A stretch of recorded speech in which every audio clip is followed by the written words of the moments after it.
And so far, you could have taken the derivative directly. This question, oh yeah, this one you can too, sorry. Something I haven't been talking about but should have is that, by the way, you can't take the ln of a negative number, can you? And some of these questions might have been negative. You see that? When I took the ln here, e to the x, well, that's always positive. A square root is always positive. A cubic might be negative, but in our case, we squared the x and added 2, so that was always positive. So there wasn't any problem here taking the ln of both sides. But there's a problem here taking the ln of both sides because the cos of x could be a negative number. The cube root could end up being a negative number. So really, we should be taking the absolute value of both sides before we start, so that when we take the ln of both sides, it works out. Remember the derivative of absolute value ln x? We did this the other day. It was piecewise defined. We did it from the left and from the right, and we got that anyway.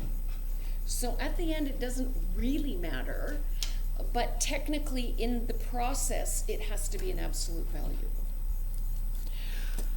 Just so that you know that.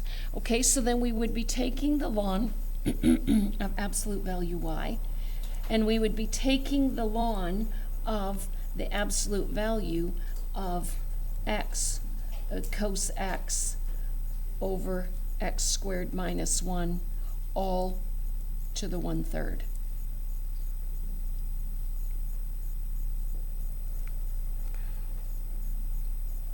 So we'd have the ln of absolute value y is equal to the ln of absolute value, 1/3, because this applies to everything, times, oh, sorry, I'm making a silly mistake.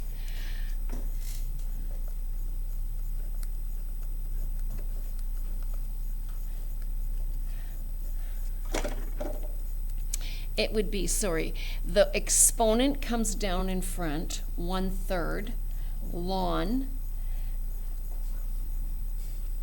absolute value x plus the ln of the absolute value of cos x minus the ln of the absolute value of x squared minus 1.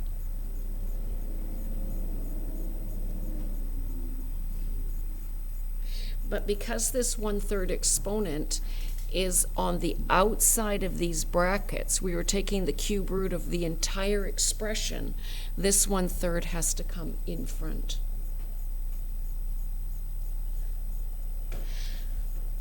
Questions? Yeah. You would put the 1/3 on the numerator on the denominator. Well, it is actually on the numerator and the denominator. Oh, you wanted to do this here and then again here? It would be exactly the same thing, and it wouldn't make a difference. Yeah, if you prefer it that way, so that you don't forget to distribute it to all the terms, yes, that would work as well. Okay, so now that we have simplified, we're going to take the derivative of both sides with respect to x. The derivative of ln y, 1 over y. Derivative of ln absolute value of y is still 1 over y, y prime, equals 1/3, brackets on all of this, leave the constant out front, derivative of absolute value ln x gives me 1 over x, plus the derivative of absolute value cos x gives me 1 over cos x times the derivative of cos, which is negative sine. Subtract the derivative of absolute value x squared minus ln x squared minus 1, 1 over x squared minus 1, times the derivative of the inside function, chain rule, 2x.